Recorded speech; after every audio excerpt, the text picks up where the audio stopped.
Number 17. Muhammad Bahauddin Shah Naqshband. The turtle dove sings its lament at dawn and weeps.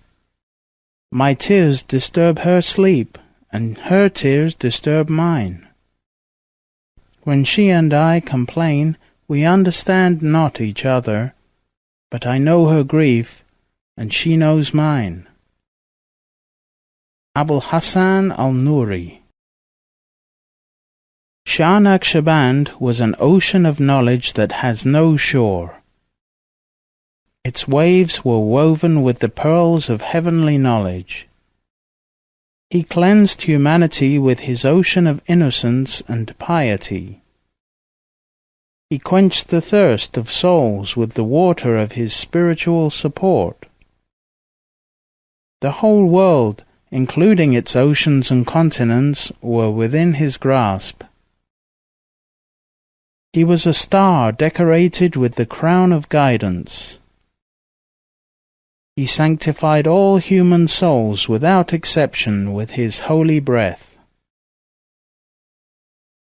He adorned even the remotest corner with the secrets of Muhammadan Rasulullah.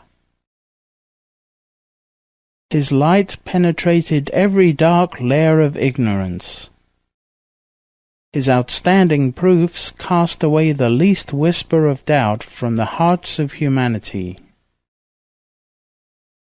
His powerful miracles brought life to the hearts after their deaths and provided souls with their provision for the spiritual realm.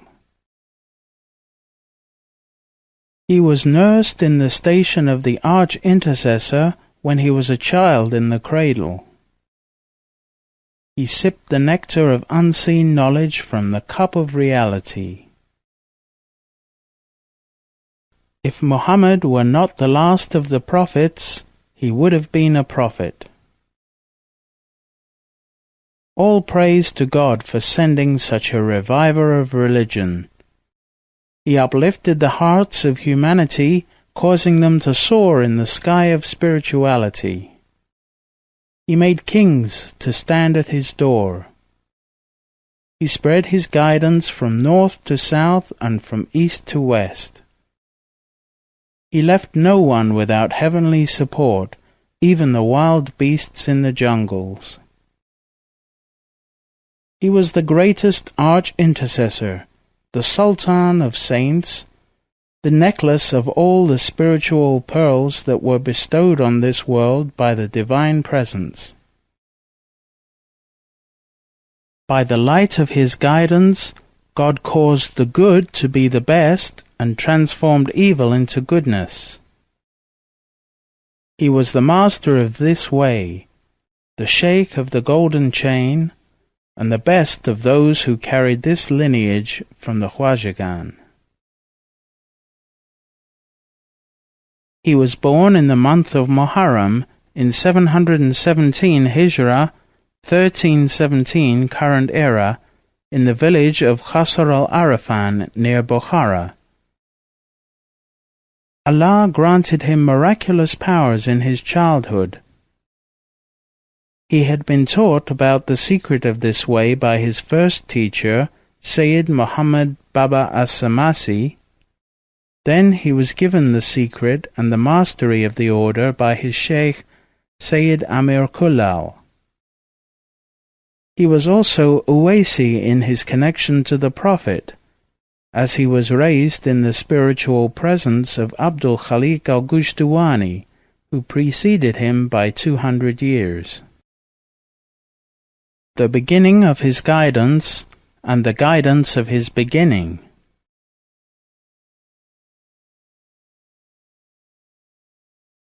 Shah Naqshband was 18 years of age when he was sent by his grandfather to the village of Samas to serve the Shaykh of the Way, Muhammad Baba as-Samasi, who had asked for him.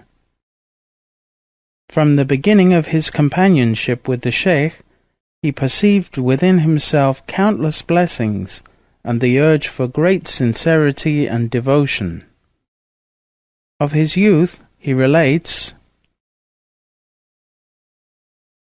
I would arise early, 3 hours before the dawn prescribed prayer, take ablution, and after performing the sunnah prayers, I would go into prostration, supplicating God with the following prayer.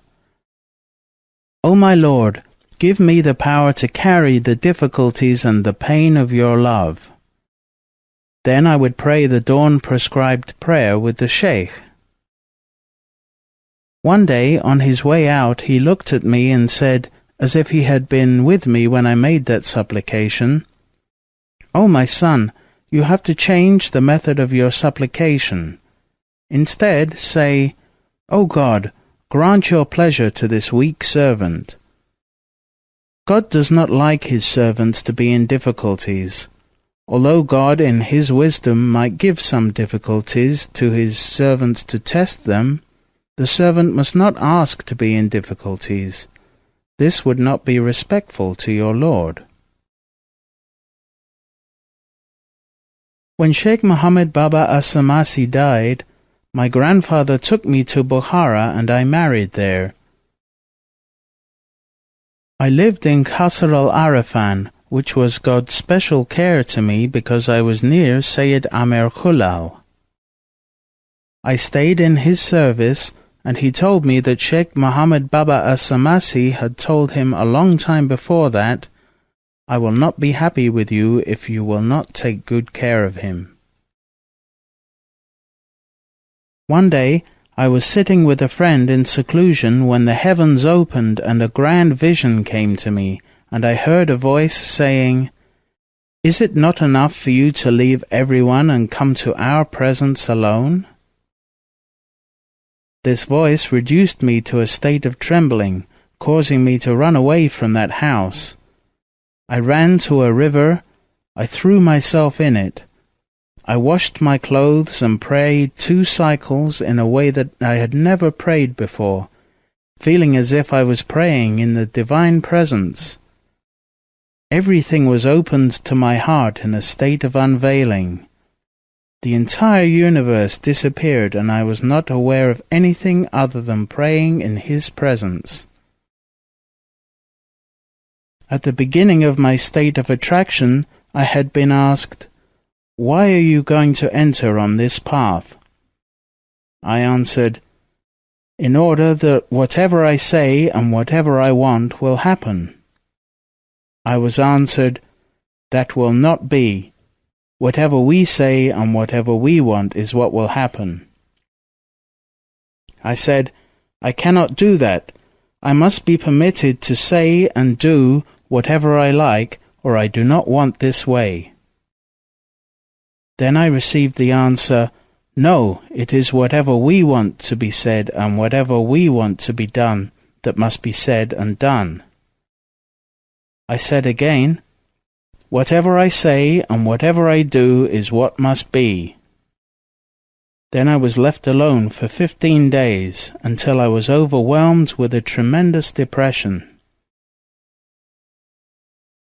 Finally, I heard a voice, "O Bahauddin, whatever you want we will grant." I was overjoyed. I said, "I want to be given a path that will lead anyone who travels on it straight to the divine presence." I experienced a great vision and heard a voice saying, "You are granted what you have asked." On his progress and struggle on the way.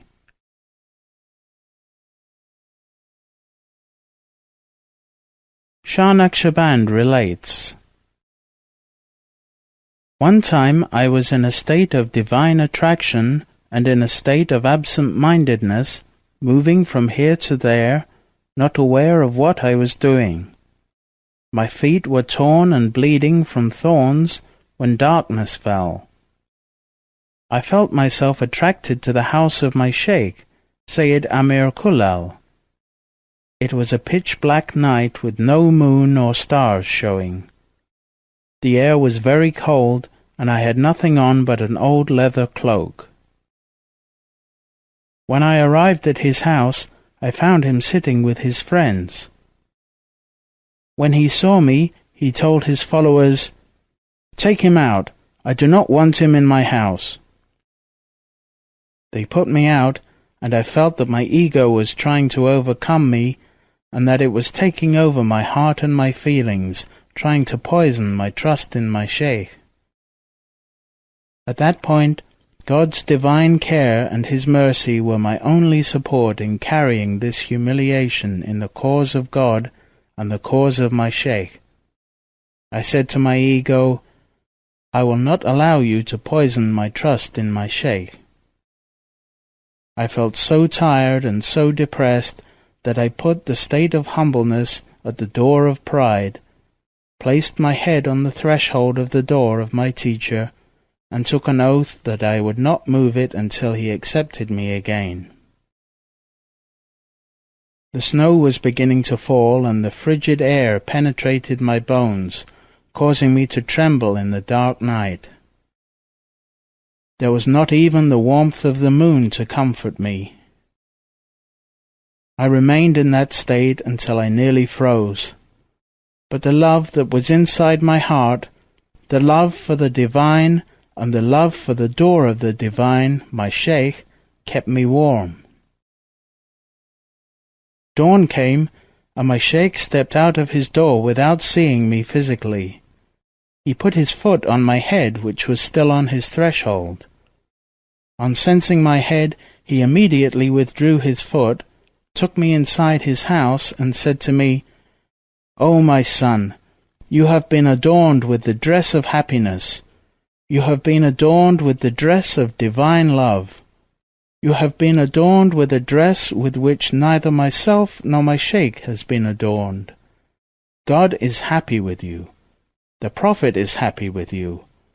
All the Shaykhs of the golden chain are happy with you." Then, with great care and delicacy, he pulled the thorns from my feet and washed my wounds. At the same time, he poured into my heart such knowledge that I had never experienced before. This opened for me a vision in which I saw myself entering into the secret of Muhammadan Rasulullah.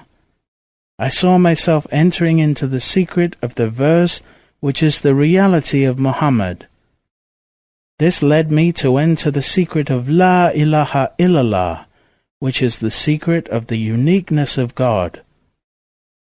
This then led me to enter the secrets of God's names and attributes, which are expressed by the secret of oneness of God.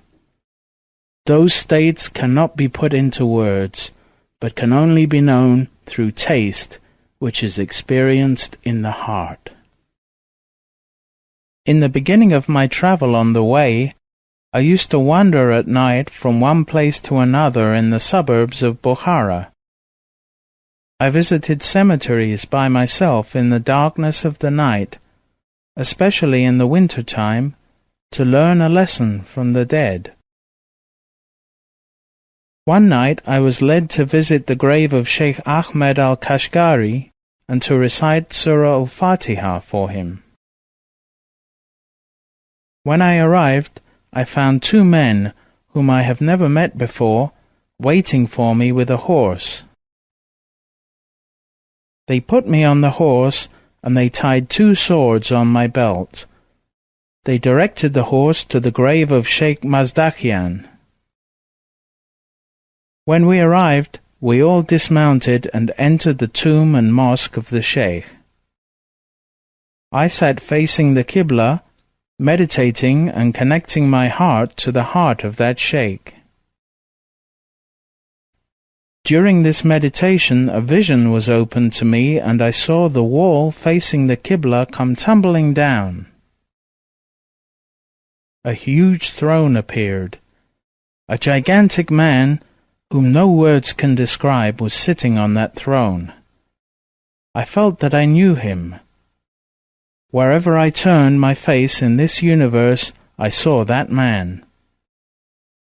Around him was a large crowd in which were my sheikhs, Sheikh Muhammad Baba As-Samasi and Sayyid Amir Kullal. I felt afraid of the gigantic man, while at the same time I felt love for him. I had fear of his exalted presence and love for his beauty and attraction. I said to myself, "Who is that great man?" I heard a voice among the people in the crowd saying, "This great man who nurtured you on your spiritual path is your Shaykh. He looked at your soul when it was still an atom in the divine presence. You have been under his training. He is Shaykh Abdul Khalik al-Gushtawani, and the crowd you see are the Khalifs who carry his great secret, the secret of the golden chain." Then the Shaykh began to point to each Shaykh and say, "This is Shaykh Ahmad, this is Kabir al-Awliya, this is Arif Rewakri, this is Shaykh Ali Ramitani, this is your Shaykh Muhammad Baba As-Samasi, who in his life gave you his cloak. Do you know him?" I said, "Yes." Then he said to me, "That cloak which he gave you such a long time ago is still in your house, and with its blessings God has removed from your life many afflictions." Then another voice came and said, "The Shaykh who is on the throne is going to teach you something you need while traveling on this way." I asked if they would allow me to shake hands with him. They allowed this and took the veil away, and I took his hand. Then he began to tell me about wayfaring, its beginning, middle, and end. He said, "You have to adjust the wick of yourself in order that the light of the unseen can be strengthened in you and its secrets can be seen. You have to show constancy, and you have to be firm in the divine law of the Prophet in all of your states. You have to enjoin the right and forbid the wrong." Quran chapter 3, verse 110 and verse 114, and keep to the highest standard of the divine law. You have to leave the dispensations of ease, throw away innovation in all its forms, and make your Qibla the Prophet's traditions. You have to investigate his life and the life of his companions. Urge people to follow and to read the Quran both day and night, and to perform the prescribed prayers with all their supererogatory worship. Do not ignore even the smallest thing from what the Prophet has shown us of deeds and good works. As soon as Abdul Khalik finished, his Khalif told me, "In order to be assured of the certainty of this vision, he is sending you a sign. Tomorrow, go and visit Mawlana Shamsuddin al-Ambikuti, who will be judging between two people. Tell him that the one called At-Turki is right, and the other called Asaka is wrong. Say to him, you are trying to help Asaka, but you are mistaken. Correct yourself and help At-Turki. If Asaka denies what you say, and the judge continues in helping Asaka, tell him, I have two proofs. The first requires you to tell Asaka, "Oh, Asaka, you are thirsty." He will know what that thirst means. As for the second proof, you must tell Asaka, you slept in adultery with a woman, she became pregnant, you had the baby she was carrying aborted, you buried the baby under the grapevines. On your way from Mawlana Shamsuddin, take with you 3 dry raisins and pass by your Shaykh Sayyid Amir Kullal. On your way to him you will find a Shaykh who will give you a loaf of bread. Take the bread and do not speak to him. Continue until you meet a caravan. A horseman will approach you. Advise and reproach him. He is going to repent and become one of your followers. wear your hat and take the cloak of Azizan to Sayyid Amir Kullal. After that, they moved me and the vision ended. I came back to myself. The next day I went to my house and I asked my family about the cloak that had been mentioned in the vision. They brought it to me and told me, "It has been sitting there for a long time." When I saw the cloak, a state of internal weeping overcame me. I took the cloak and went to the village of Ambikata in the suburbs of Bukhara to the mosque of Mawlana Shamsuddin. I prayed the dawn prayer with him, and then I told him about the sign which astonished him. Asaka was present, and he denied that Aturki was right. Then I told him about the proofs. He accepted the first and denied the second. Then I asked the people in the mosque to go to the grapevine which was near the mosque. They did, and found the child who was buried there. Asaka came crying and apologized for what he had done, but it was over. Mawlana Shamsuddin and the others in the mosque were in a great state of astonishment.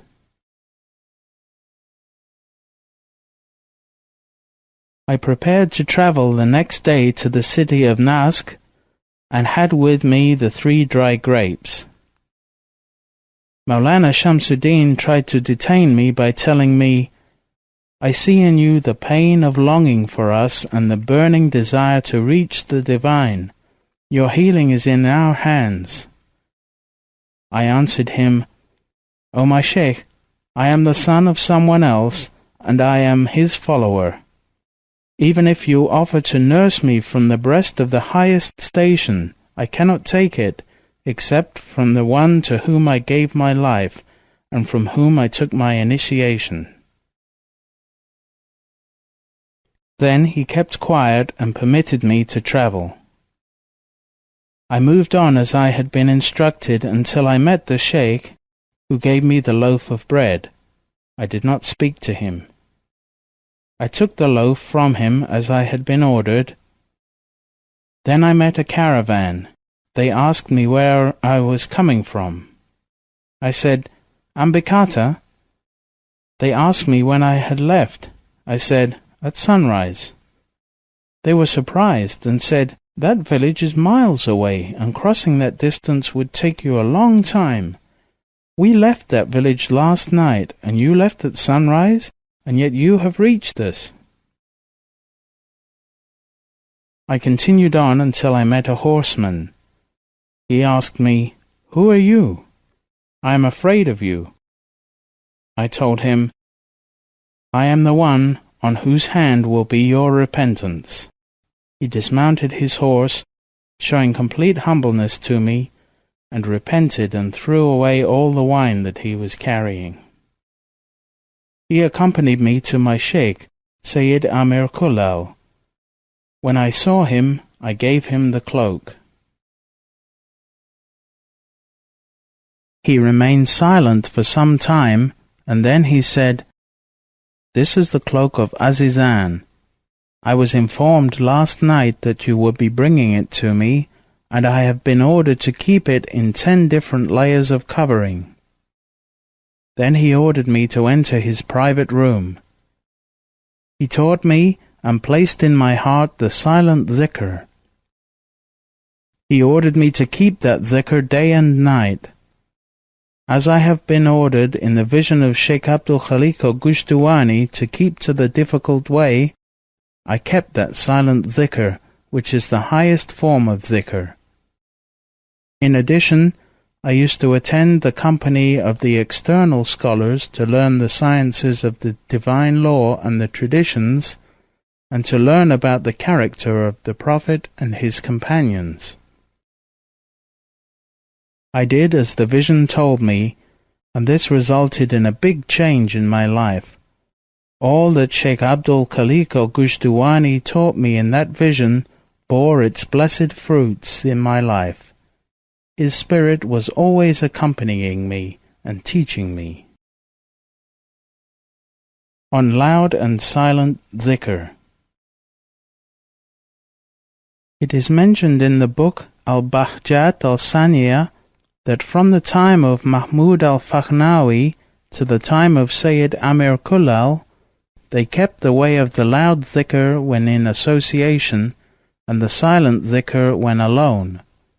However, when Shah Bahauddin Naqshband received his secret, he kept only the silent dhikr. Even in the associations of Sayyid Amir Kullal, when they began to do the loud dhikr, he used to leave and go to his room to do silent dhikr. This made the disciples somewhat upset. While his Shaykh was doing the loud dhikr, he was doing the silent dhikr. Yet he stood in the service of his Shaykh all his life.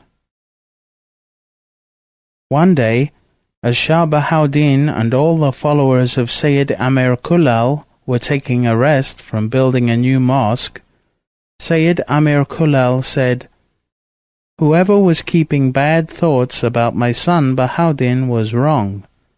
God has given him a secret that no one was given before. Even I was unable to know it." And he told him, "O my son, I have fulfilled the will and advice of Shaykh Muhammad Baba as-Samasi when he ordered me to raise you and nurse you in my way of training until you surpassed me. This I have done, and you have the capacity to continue yet higher. So, my dear son, I am now giving you complete permission to go wherever you like and to obtain knowledge from whomever you find." On subsequent Shaykhs.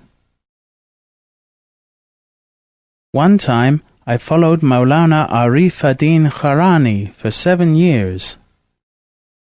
Then I followed Mawlana Khuthum's Shaykh for many years.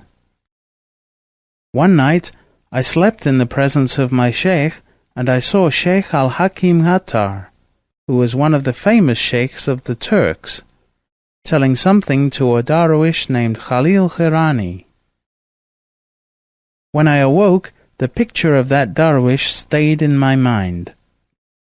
I had a pious grandmother to whom I mentioned the dream. She told me, "O my son, you are also going to follow many Turkish Shaykhs." So I looked in my travels for Turkish Shaykhs, and I never forgot the picture of that one Darwish. Then, one day in my own country of Bukhara, I saw a Darwish, and I recognized him as the one in my dream.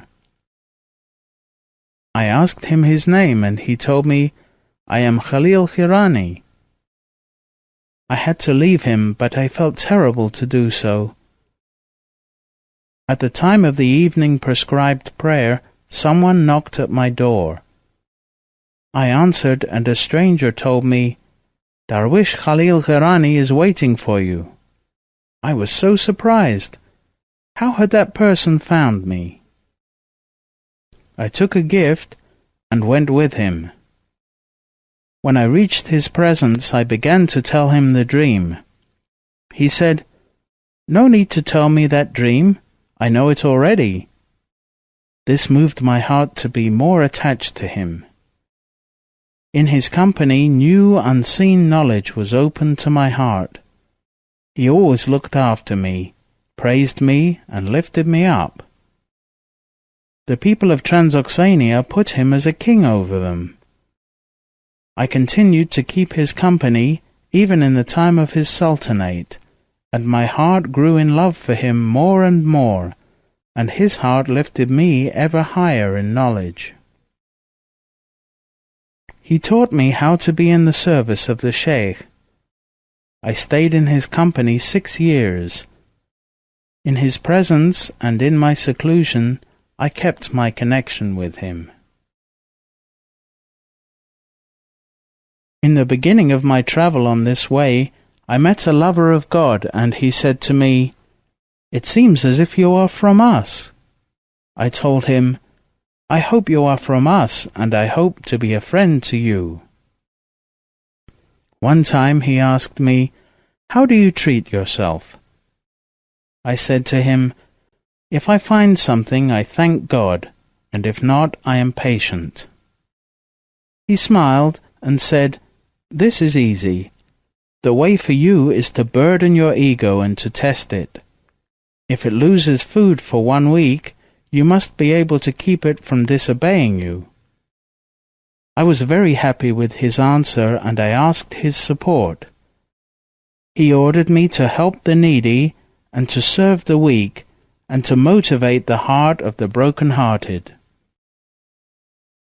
He ordered me to keep humbleness and humility and tolerance. I kept his orders, and I spent many days of my life in that manner. Then he ordered me to take care of animals, to cure their sicknesses, to clean their wounds, and to assist them in finding their provision. I kept on that way until I reached the state that when I saw an animal in the street, I would stop and make way for it. He ordered me to look after the dogs of this group with truthfulness and humility, and to ask them for support. He said to me, "Because of your service to one of them, you will reach great happiness." I took that order in the hope that I would find one dog, and through service to him I would find that happiness. One day I was in the group of one of them, and I felt a great state of happiness overcome me. I began crying in front of him until he fell on his back and raised his 4 paws to the sky. I heard a very sad voice emanating from him, and so I raised my hands in supplication and began to say Ameen in support of him until he became silent.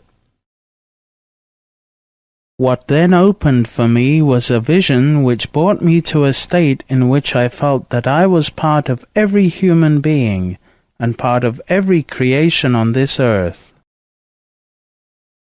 After wearing the cloak. One day I was in my garden in Qasr al-Arafan, where his mosque and tomb are located, wearing the cloak of Azizan, and around me were my followers. I was suddenly overwhelmed by the heavenly attractions and blessings, and I felt I was being dressed and adorned with his attributes. I trembled in a way that I had never experienced before, and I could not remain standing. I faced the Qibla and entered into a great vision. I found myself completely annihilated, and I did not see any existence except my Lord's. Then I saw myself coming out from his divine presence, reflected through the mirror of Muhammadan Rasulullah, in the image of a star in an ocean of light without beginning or end. My external life ended, and I saw only the meaning of La ilaha illallah Muhammadan Rasulullah.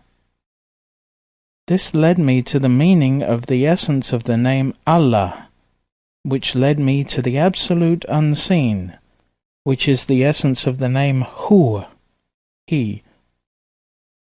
When I entered that ocean, my heart stopped pumping and my life ended, putting me in a state of death. My soul left my body, and all those around thought that I had died, and were crying. Then, after 6 hours, I was ordered to return to my body. I perceived my soul slowly re-entering my body, and the vision ended. To deny your existence and to neglect and disregard your ego is the currency of this order. In this state, I entered into every level of existence, which made me a part of all creations, and which developed in me a certainty that everyone is better than I. I saw that everyone provides benefit and that only I give no benefit. One day, a surprising state came upon me. I heard the divine voice saying, "Ask whatever you like from us." So I said, with humility, O God, grant me one drop of your oceans of mercy and blessings. The answer came, You are asking from our great generosity for only one drop? This was like a tremendous slap on my face, and the sting of it lasted on my cheek for days. Then one day I said, O God, grant me from your oceans of mercy and blessings and the power to bear it. At that moment a vision was opened to me, wherein I was seated on a throne, and the throne was over an ocean of mercy. And a voice said to me, This ocean of mercy is for you. Give it to my servants. I received secrets from every side, especially from Uwais al-Qarni, who greatly influenced me to depart from all worldly matters and to attach myself exclusively to spiritual matters. I did this by firmly keeping the divine law and the orders of the Prophet, until I began spreading the unseen knowledge and the granted secrets from the unique oneness that no one before had ever shared. The miracles of his sayings and the sayings of his miracles. On the differences among Imams. In an assembly of the great scholars in Baghdad, he was asked about the differences in the sayings of the 4 Caliphs of the Holy Prophet. He said, One time As-Siddiq said, I never saw anything except that God was before it. And Omar al-Faruq said, I never saw anything except that God was behind it. And Uthman said, I never saw anything except that God was next to it. And Ali said, I never saw anything except that God was within it. The differences in these sayings is based on the differences in the circumstances at the time they were spoken, and not on differences in belief or understanding. On traveling the path.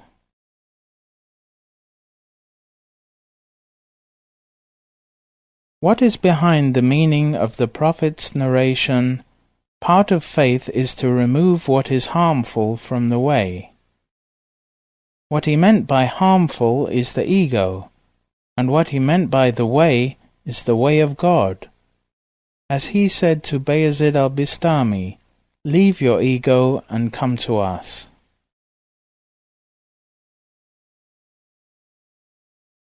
He was asked one time, What is meant by traveling the path?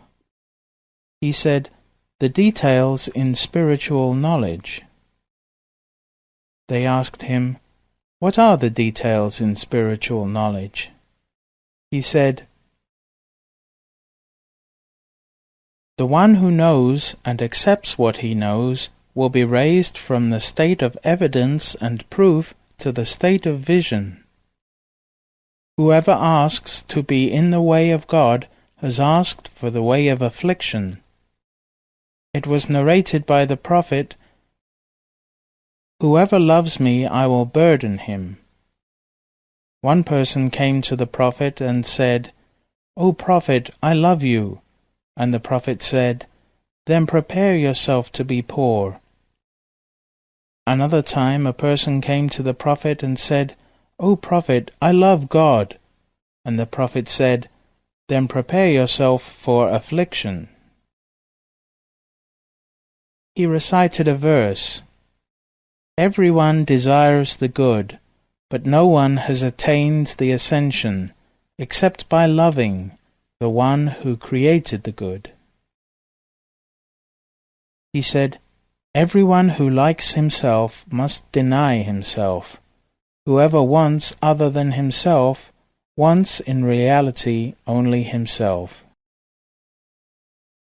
On spiritual training.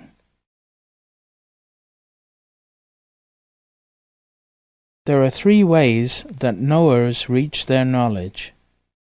Number 1, contemplation. Number 2, vision. Number 3. Reckoning. In the state of contemplation, the seeker forgets the created and remembers only the Creator. In the state of vision, inspirations from the unseen come to the heart of the seeker, accompanied by two states, contraction and expansion. In the condition of contraction, the vision is of majesty, and in the state of expansion, the vision is of beauty. In the state of reckoning, the seeker evaluates every hour that has passed. Was he in complete presence with God, or in complete presence with the world? The seeker in this way must be busy in rejecting evil whisperings and the ego's insinuations. He might reject them before they reach him, or he might reject them after they reach him but before they control him. Another seeker, however, might not reject them until after they reach him and control him. He cannot get any fruit, because at that time it is impossible to take the whisperings out of the heart. On spiritual stations. How do the people of God look at the hidden actions and the whispers in the breast? He said, by the light of the vision that God granted them. As mentioned in the holy tradition, beware of the vision of the believer, because he looks with the light of God. He was asked about showing miraculous powers. He said, what more miraculous powers do you want than that we are still walking this earth with all these sins upon us and around us? He was asked, who is the reciter and who is the Sufi in the saying of Junayd, disconnect yourself from the reciters of books and accompany the Sufis? He said, the reciter is the one busy with the words and the names, and the Sufi is the one who is busy with the essence of the names.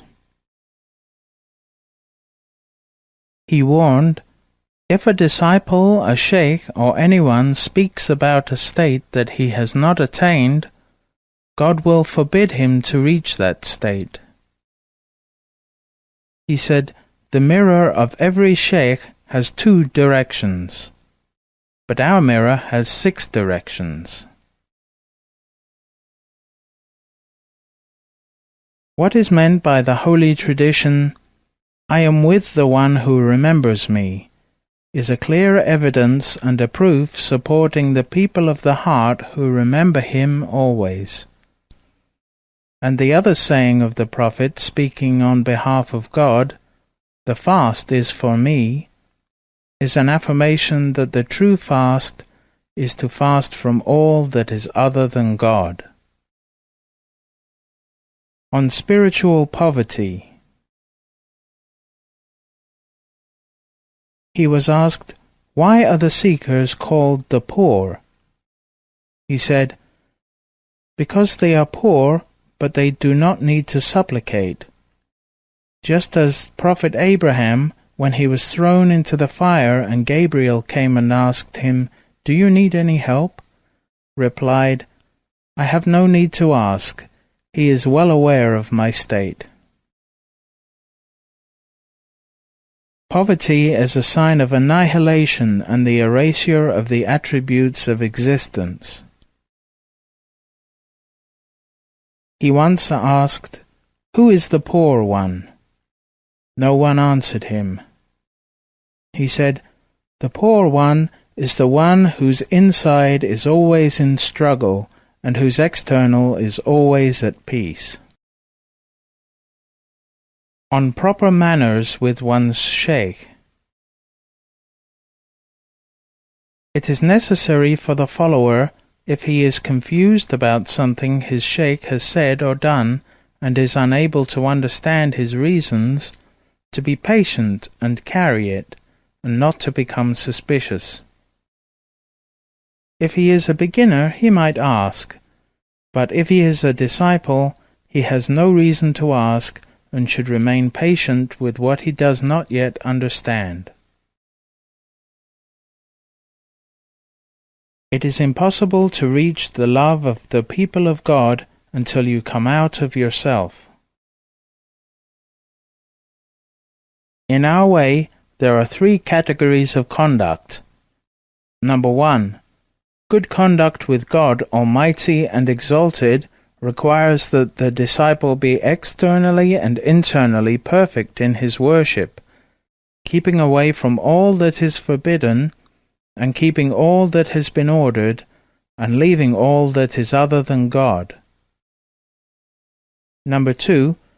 Good conduct with the Prophet Muhammad requires the disciple to soar in the state referred to in the Quranic verse, "If you want to love God, then follow me." Quran chapter 3, verse 31. He has to follow all the states of the Prophet. He must know that the Prophet is the bridge between God and his creation, and that everything in this universe is under his lofty orders. Number 3. Good conduct with the Shaykhs is a requirement for every seeker.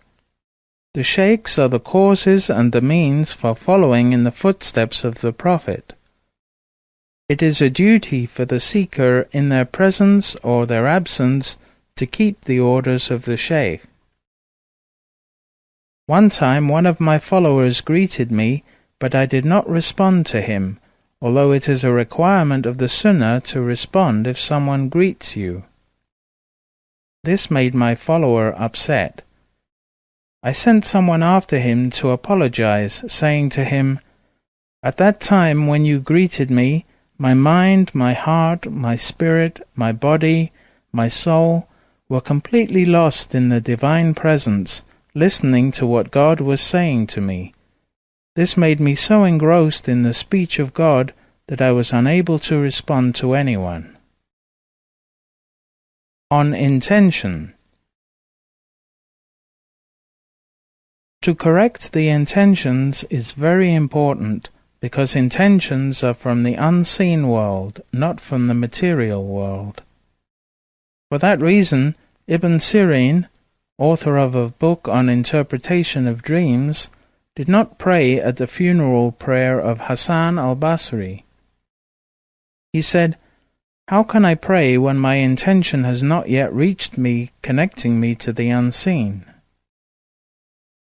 Intention, niyyah, is very important because it consists of 3 letters: Nun, which represents Nur Allah, the light of God; Ya, which represents Yad Allah, the hand of God; and Ha, which represents Hidayat Allah, the guidance of God.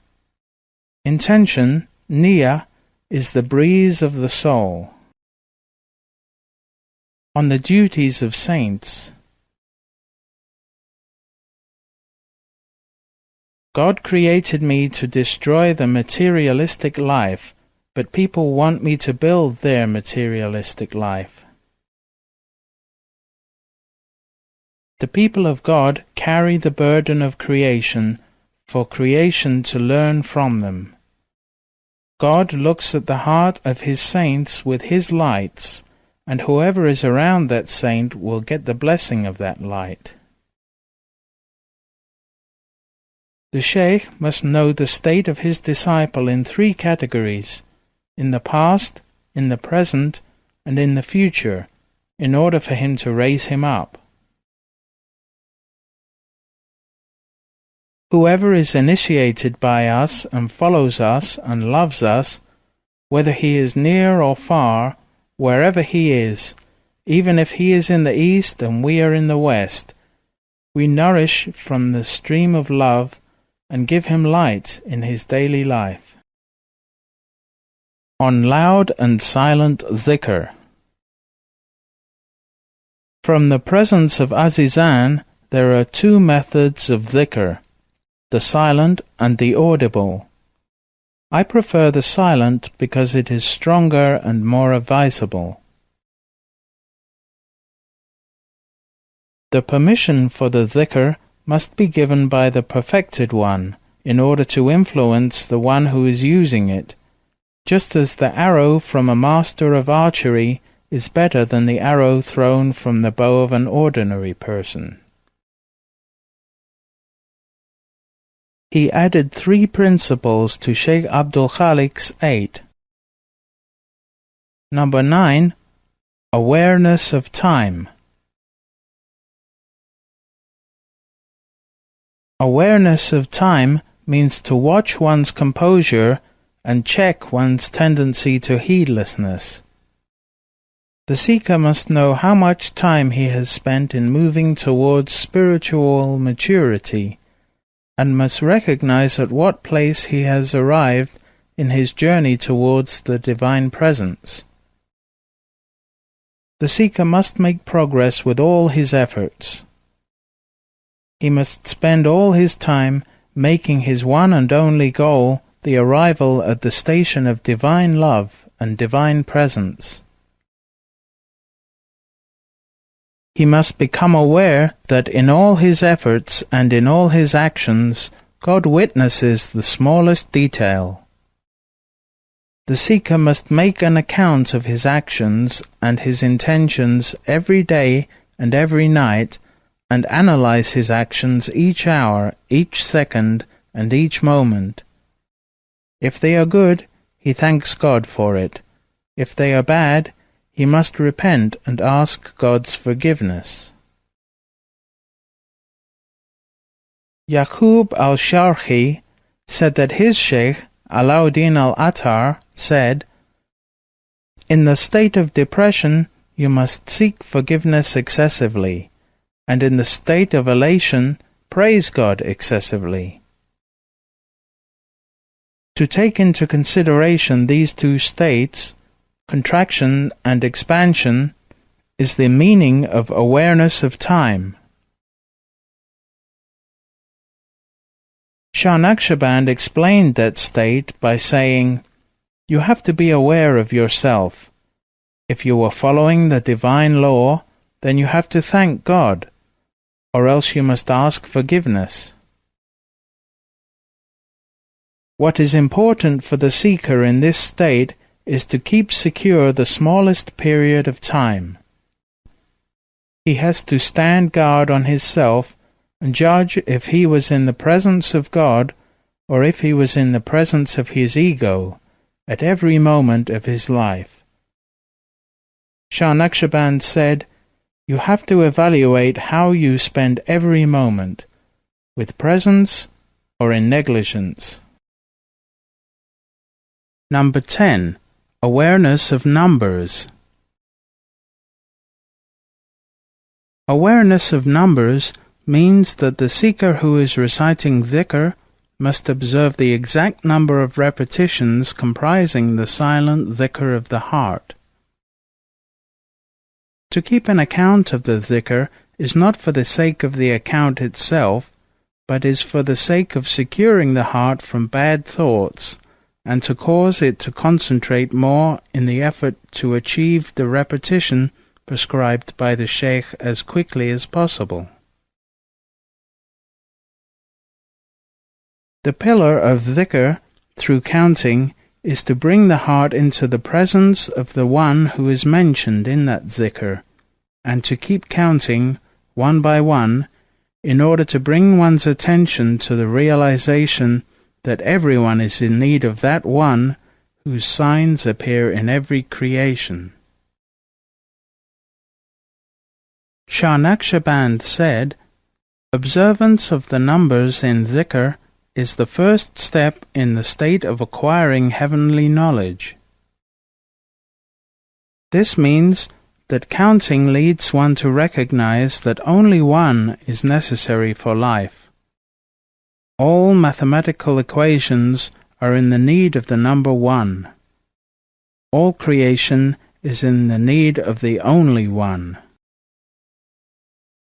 Number 11. Awareness of the heart. Awareness of the heart means to direct the heart of the seeker towards the Divine Presence, where he will not see other than his beloved one. It means to experience his manifestation in all states.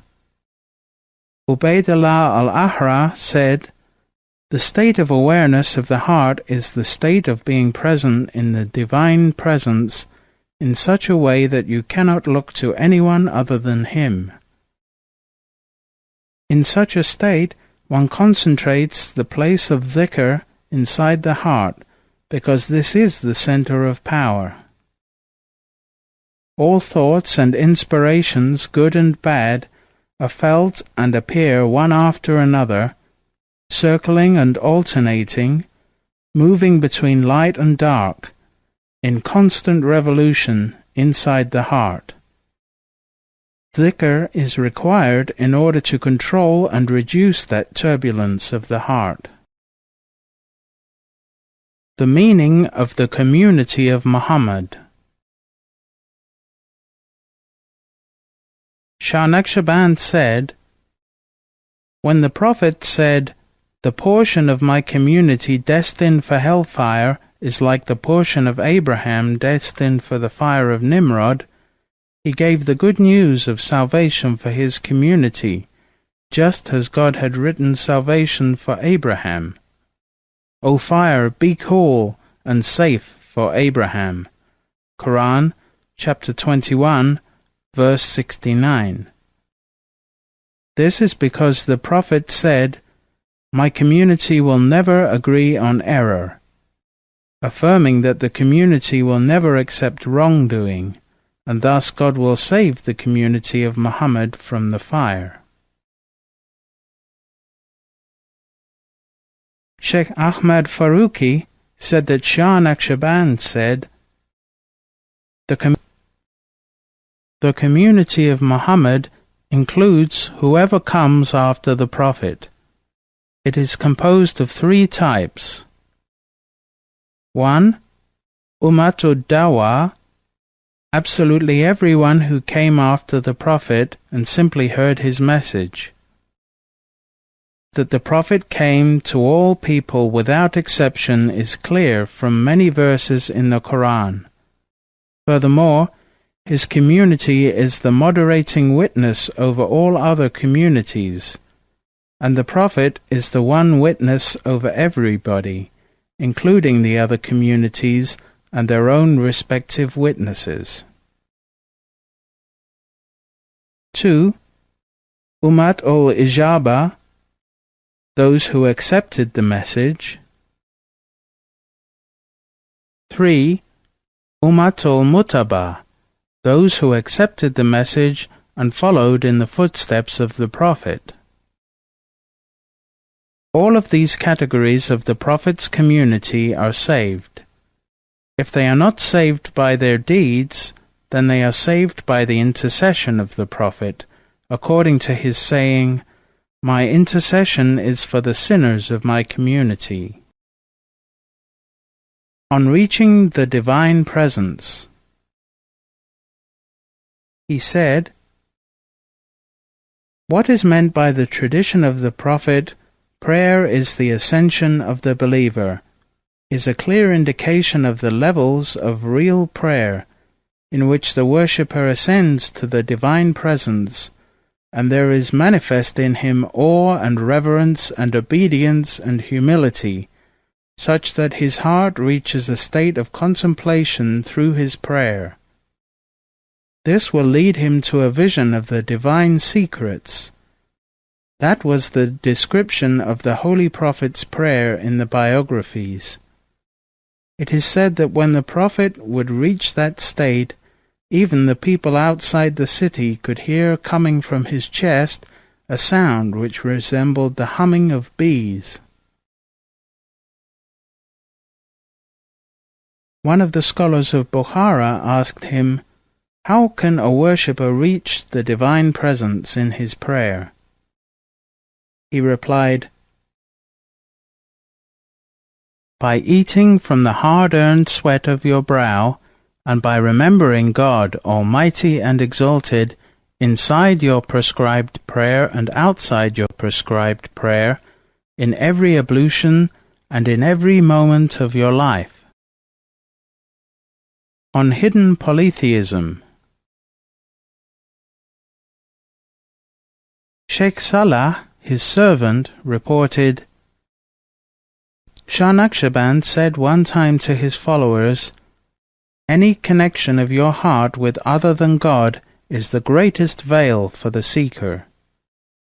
After which he recited this verse of poetry: The connection with other than God is the strongest veil, and to be done with it is the opening of attainment. Immediately after he recited this verse, it came to my heart that he was referring to the connection between faith and submission to the will of God. He looked at me and laughed and said, "Did you not hear what Hallaj said? I rejected the religion of God, and rejection is obligatory on me, even though it is hideous to Muslims." O Shaykh Salah, what came to your heart, that the connection is with belief and Islam, is not the important point. What is important is real faith, and real faith for the people of truth is to make the heart deny anything and everything other than God. This is what made Hallaj say, "I denied your religion, and denial is obligatory on me, although that is hideous to Muslims." His heart wanted nothing except God. Hallaj, of course, was not denying his faith in Islam, but was emphasizing the attachment of his heart to God alone. If Hallaj was not accepting anything except God, how could one say that he was actually denying the religion of God? His testimony of the reality of his witnessing encompassed and made as child's play the ordinary witnessing of the common Muslim. Shaykh Salah continued, Shah Naqshband said, "The people of God do not admire what they are doing. They act only out of the love of God." Rabia al-Adawiyah said, "O God, I do not worship seeking the reward of your paradise, nor fearing your punishment, but I worship you for your love alone." If your worship is to save yourself or to gain some reward for yourself, it is a hidden polytheism, because you have associated something with God, either the reward or the punishment. This is what Hallaj meant. Shaykh Arslan Dimashqi said, as Shah Naqshband reported, "O God, your religion is nothing but hidden polytheism, and to disbelieve in it is obligatory on every true servant. The people of religion do not worship you, but are only worshipping to attain paradise or to escape from hell. They worship these two as idols, and that is the worst idolatry. You have said, whoever disbelieves in idols and believes in God has grasped the firm handhold." Quran, chapter 2, verse 256. To disbelieve in those idols and to believe in you is obligatory on the people of truth. Shaykh Abul Hassan al-Shazali, one of the greatest of Sufi sheikhs, was asked by his sheikh, "O my son, with what are you going to meet your Lord?" He said, "I am coming to him with my poverty." His sheikh replied, "O my son, do not ever repeat this again. This is the biggest idol, because you are still coming to him with something. Free yourself of everything and then come to him. The people of laws and external knowledge hold fast to their deeds, and on that basis they establish the concept of reward and punishment. If they are good, they find good, and if they are bad, they find bad. What benefits the servant is his deeds, and what harms him is his deeds. To the people of the way, this is the hidden polytheism, because one is associating something with God. Although it is an obligation to do good deeds, yet the heart must not be attached to those deeds. They should only be done for His sake and for His love, without expectation of anything in return. On the Naqshbandi way. Shah Naqshband said, Our way is very rare and very precious. It is the firm handhold, the way of keeping firm and steadfast in the footsteps of the Prophet and his companions. They brought me to this way from the door of favours, because at its beginning and at its end I witnessed nothing but the favours of God. In this way, great doors of heavenly knowledge will be opened up to the seeker who follows in the footsteps of the Prophet. To follow the Sunnah of the Prophet is the most important means by which the door will be opened to you.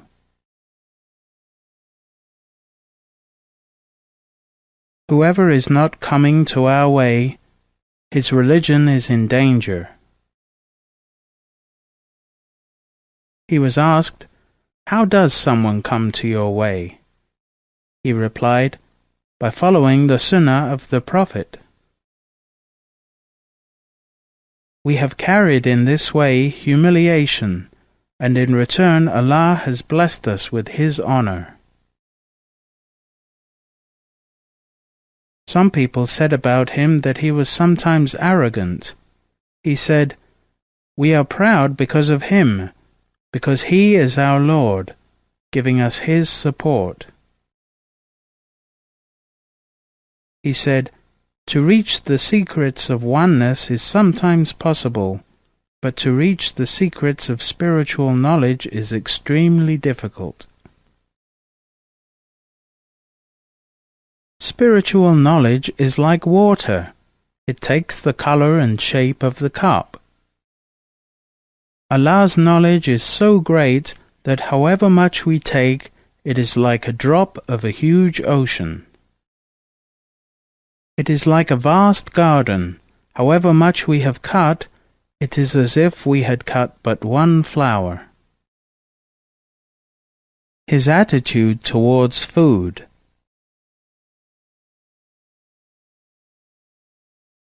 Shah Naqshband was, may God sanctify his soul, in the highest states of the denial of desire for this world. He followed the way of piety, especially in the act of eating. He took all kinds of precautions in regard to his food. He would only eat from the barley he had grown himself.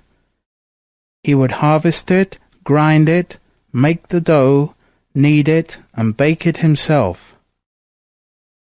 All the scholars and seekers of his time made their way to his house in order to eat from his table and to partake of the blessings of his food. He reached such a perfection of austerity that in winter he only put old and worn carpets on the floor of his house, which gave no protection from the bitter cold. In the summer he put very thin woven mats on the ground. He loved the poor and the needy. He urged his followers to earn money through lawful means, that is, by the sweat of their brows. He urged them to spend that money on the poor. He cooked for the poor and invited them to his table. He served them with his own holy hands, and urged them to remain always in the presence of God, Almighty and exalted. If they put a bite of food in their mouth in a heedless way, he would inform them, through his state of vision, what they had done, and urge them to keep remembrance of God while eating. He taught that one of the most important doors to the presence of God is to eat with awareness. The food gives the body strength, and to eat with consciousness gives the body purity. Once he was invited to a city by the name of Khazyut, where one of his followers had prepared a dinner for him. When they sat for dinner, he did not eat. His host was surprised. Shah Naqshband said, "O my son, I am wondering how you prepared this food. From the time you kneaded the dough and cooked it until you served it, you were in a state of anger. The food is mixed with that anger. If we eat that food, Satan will find a way to enter through it and to spread his evil throughout our bodies." Another time he was invited to the city of Herat by its king, King Hussein. King Hussein was very happy at the visit of Shah Naqshband and prepared a great feast for him. He invited all his ministers, the sheikhs of his kingdom, and all his noblemen. He said, "Eat from this food. It is pure food. I made it from the lawful earnings which I inherited from my father." Everyone ate except Shah Naqshband, prompting the Shaykh al-Islam of that time, Bahauddin, to ask, "Oh, our Shaykh, why are you not eating?" Shah Naqshband said, "I have a judge to whom I go to for counsel. I asked him, and that judge told me, 'O my son, about this food there are two possibilities. If this food is not lawful and you do not eat, when you are questioned you may say, I came to the table of the king but I did not eat. Then you are safe because you did not eat. But if you eat and you are asked, then what are you going to say? Then you are not safe.'" At that time, Bahauddin was so overcome by these words that he began to shake. He had to ask the king's permission to stop eating. The king was very confused. He asked, "What shall we do with all this food?" Shah Naqshband said, "If there is any doubt about the lawfulness of the food, it is better to send it to the poor. Their need will make it lawful for them. If, as you say, it is lawful, then there is more blessing in giving it as a charity to those who need than in feasting those who do not." He used to fast most of his days. If a guest came to him and he had something to offer him, he would sit with him, break his fast, and eat. He told his followers that the companions of the Prophet used to do the same. Sheikh Abul Hassan al-Kharkani said in his book, The Principles of the Way and the Principles of Reaching Reality, "Keep harmony with friends, but not in sinning." This means that if you are fasting and someone comes to you as a friend, you must sit with him and eat with him in order to keep the proper company with him. One of the principles of fasting, or of any worship, is to conceal what one is doing. If one reveals it, for example by saying to the guest, "I am fasting," then pride may enter and ruin the fast. This is the reason behind the principle.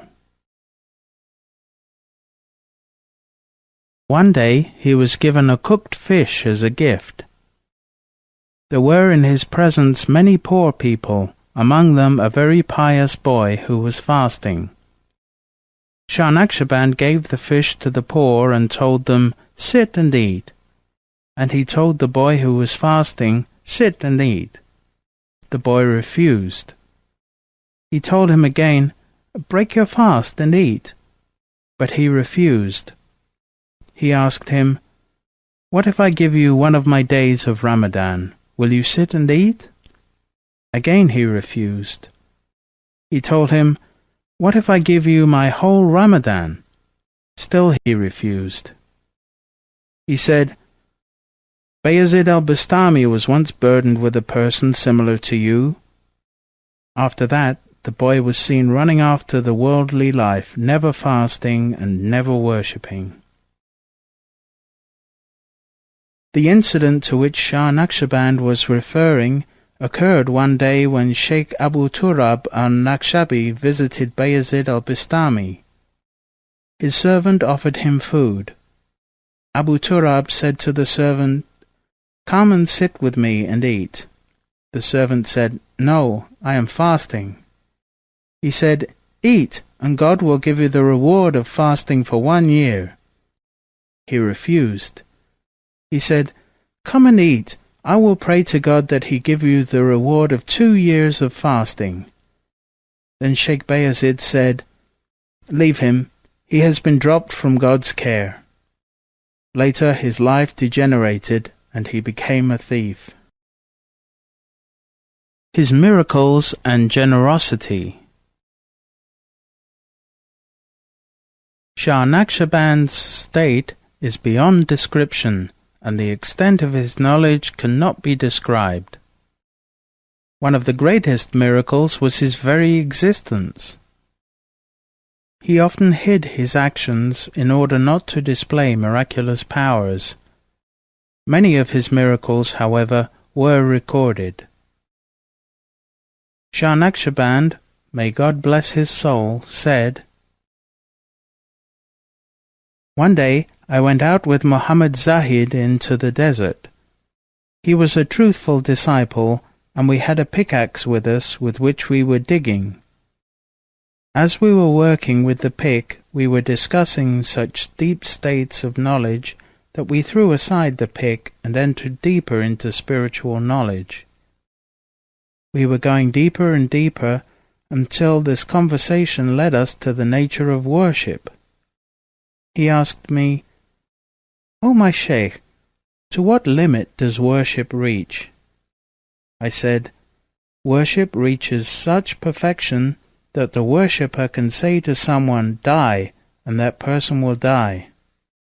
Without thinking, I pointed at Muhammad Zahid. Immediately he fell down dead. He was in the state of death from sunrise until the midday. It was very hot. I was anxious because his body was deteriorating from the excessive heat. I pulled him under the shade of a tree, and I sat there contemplating the matter. As I was contemplating, an inspiration came to my heart from the Divine Presence, telling me to say to him, 'O Muhammad, be alive.' I said it to him 3 times. In response, his soul slowly began to enter his body, and life slowly began to return to him. He gradually returned to his original state. I went to my Shaykh and told him what had happened. He said, 'O my son, God gave you a secret that He has given no one else.'"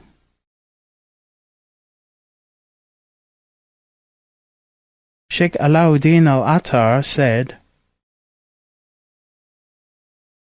"One time, the king of Transoxania, Sultan Abdullah Khazgan, came to Bukhara. He decided to go hunting around Bukhara, and many people accompanied him. Shah Bahauddin Naqshband was in a nearby village. When the people went out hunting, Shah Naqshband went to the top of a hill and sat there. While sitting there, it came to his heart that God gave much honor to saints. Because of that honor, all kings of this world should bow to them. That thought had not yet passed from his heart before a horseman with a crown on his head, like a king, came into his presence and dismounted from his horse. With great humility, he greeted Shah Naqshband and stood in his presence in the most polite manner. He bowed to the Shaykh, but the Shaykh did not look at him. He kept him standing 1 hour. Finally, Shah Naqshband looked up and said, "What are you doing here?" He said, "I am the king, Sultan Khazgan. I was out hunting and I smelled a very beautiful smell. I followed it here and I found you sitting in the midst of a powerful light." His very thought, "All kings of this world should bow to the saints," had instantly become reality. This is how God honors the thoughts of His saints. One of his followers, who was serving him in the city of Merv, reported, "One day I wished to go and see my family in Bukhara, having received news that my brother Shamsuddin had died. I needed to take permission from my Shaykh to go. I spoke with Amir Hussein, the Prince of Herat, to ask permission on my behalf from Shah Naqshband. On their way back from the Friday congregational prayer, Amir Hussein told him about the death of my brother and that I wanted permission to go to my family. He said, 'No, it is impossible. How can you say that he is dead when I can see him alive? More than that, I can even smell his smell. I'm going to bring him here now.' He had hardly finished his words before my brother appeared. He approached the Shaykh, kissed his hand, and greeted Amir Hussein. I hugged my brother, and there was great happiness among us." Shaykh Alauddin al-Attar said, Shaykh Shah Naqshband was once sitting in a large association in Bukhara, speaking about the unveiling of the state of vision. He said, "My best friend, Mawla Arif, who lives in Khwarazm, 400 miles from Bukhara, has left Khwarazm for the government building, and he has reached the station of the horse carriages. When he reached that station, he stayed there for a moment, and now he is going back to his house in Khwarazm. He is not continuing on to Sarai." This is how a saint can see in his station of gnosis. Everyone was surprised at this story, but we all knew that he was a great saint, so we recorded the time and the day. One day Mawla Arif came from Khwarazm to Bukhara, and we told him about that incident. He was very surprised, and he said, "In truth, that is exactly what happened." Some scholars from Bukhara traveled to Iraq with some followers of Shah Naqshband, and they reached the city of Simnan. They heard that there was a blessed man named Sayyid Mahmud, who was a disciple of the Shaykh.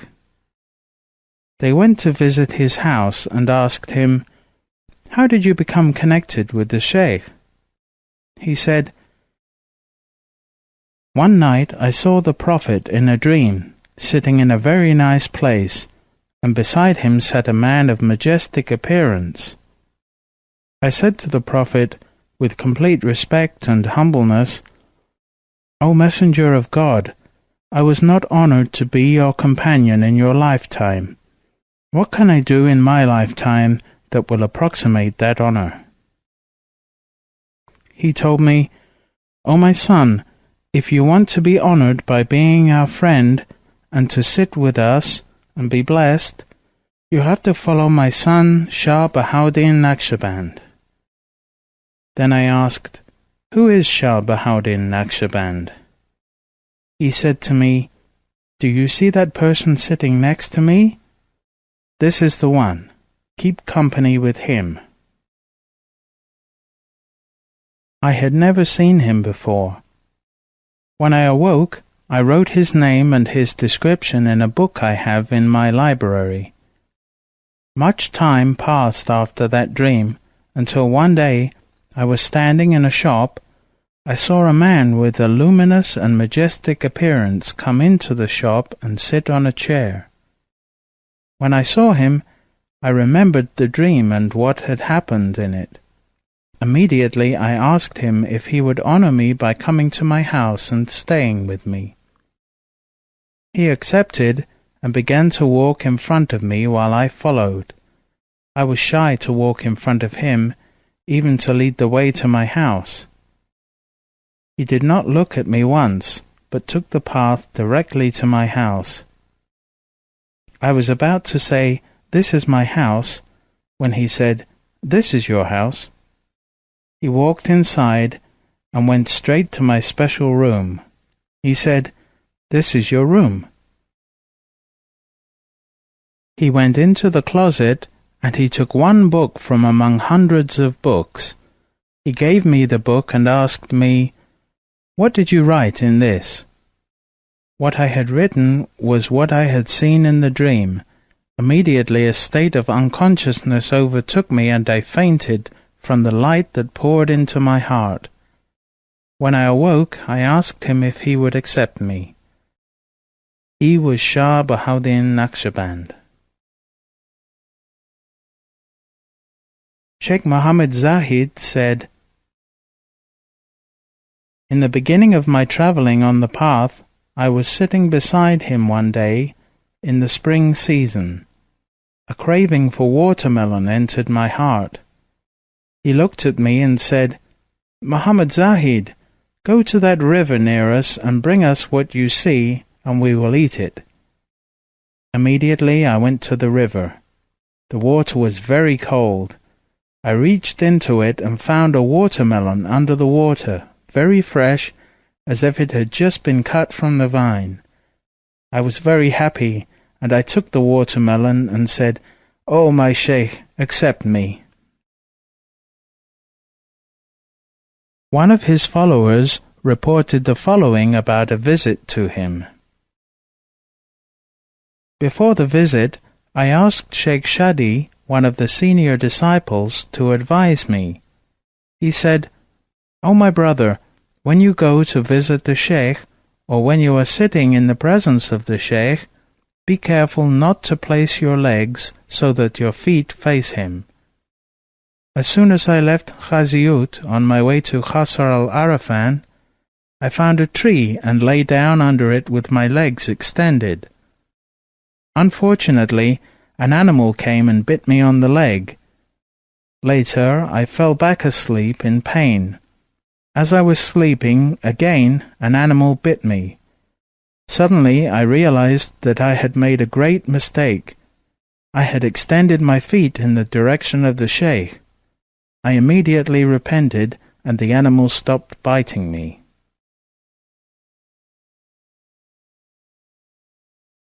One time he was pushed to show miraculous power in order to defend one of his successors in Bukhara, Shaykh Muhammad Parsa. This occurred at the time when Shaykh Muhammad Shamsuddin al-Jazari came to Samarkand, in the time of King Misra al-Bey, to determine the correctness of the chains of transmission in traditions of the Prophet. Some of the jealous and corrupt scholars had complained that Shaykh Muhammad Parsa was giving narrations of traditions whose chains of transmissions were not known. They told Shamsuddin, "If you try to correct that problem, God will give you a great reward." Shaykh Muhammad Shamsuddin asked the Sultan to order Shaykh Muhammad Parsa to appear before him. The Shaykh al-Islam of Bukhara, Husamuddin al-Nahawi, was there, along with many scholars and imams from the area. Shah Naqshband came with Muhammad Parsa to the meeting. Shaykh Husamuddin asked Muhammad Parsa about a tradition. Muhammad Parsa narrated the tradition along with its chain of transmission. Shaykh Muhammad al-Jazari said, "There is no error in the tradition, but the chain is incorrect." Upon hearing this, the jealous scholars were happy. They asked Muhammad Parsa to give another chain for the tradition. He did, and it was again said that it was not correct. They asked for another chain, and he gave it, and still they found fault with it. Shah Naqshband interfered because he knew that whatever chain he gave, they would say it was incorrect. He inspired Muhammad Parsa to direct a question to Shaykh Husamuddin and say to him, "You are the Shaykh al-Islam and the Mufti. From what you have learned of external knowledge and the divine law and the knowledge of the traditions, what do you say about such and such a narrator?" Shaykh Husamuddin said, "We accept that person and we base much of our knowledge of traditions on his narrations. We accept his books. His lineage is one that all scholars accept. There is no argument on that matter." Muhammad Parsa said, "The book of that person that you are accepting is in your house and in your library between such and such books. It contains 500 pages, and its color is such and such, and the cover looks like such and such, and the tradition you rejected is narrated by that person on page such and such." Shaykh Husamuddin was confused. Doubt entered his heart because he did not remember seeing such a book in his library. Everyone was surprised that the Shaykh would know about the book while the owner did not know about it. There was no alternative except to send someone to check. The tradition was found as Muhammad Parsa mentioned. When the king heard about this story, the scholars who brought the charges were humiliated, and Shah Naqshband and Muhammad Parsa were honored. His state upon leaving this world. Sheikh Ali Daman, one of the servants of the Shaykh, said, "The Shaykh ordered me to dig his grave. When I finished it, it came to my heart, who is going to be his successor?" He raised his head from the pillow and said to me, "O my son, do not forget what I said to you when we were on our way to the Hijaz. Whoever wants to follow me must follow Shaykh Muhammad Parsa and Shaykh Alauddin al-Attar." In his last days, he stayed in his room. People made pilgrimage to see him, and he gave them advice. When he entered his final illness, he locked himself up in his room. Wave after wave of his followers began to visit him, and he gave to each of them the advice they needed. At one point, he ordered them to read Surah Yasin, Quran chapter 36. Then, when they had finished the surah, he raised his hands to God. He then raised his right finger to say the testimony bearing witness to the one God and the messengership of Muhammad. As soon as he finished, his soul returned to God. He died on a Monday night, the 3rd of Rabiul Awal, 791 Hijrah, 1388 current era. He was buried in his garden as he requested.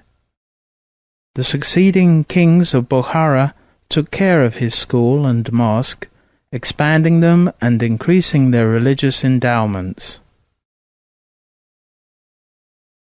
Abdul Wahhab al-Sharani, the spiritual pole of his time, said, "When the Shaykh was buried in his grave, a window to paradise was opened for him, making his grave a paradise from heaven. Two beautiful spiritual beings entered his presence and greeted him and said to him, 'From the time that God created us until now, we have waited for this moment to serve you.' He said to these two spiritual beings, 'I do not look at anything other than him. I do not need you, but I need my Lord.'" Shah Naqshband left behind many successors, the most honorable among whom were Shaykh Muhammad ibn Muhammad Alauddin al-Khwarazmi al-Bukhari al-Attar, and Shaykh Muhammad ibn Muhammad ibn Mahmud al-Hafizi, known as Muhammad Parsa, the author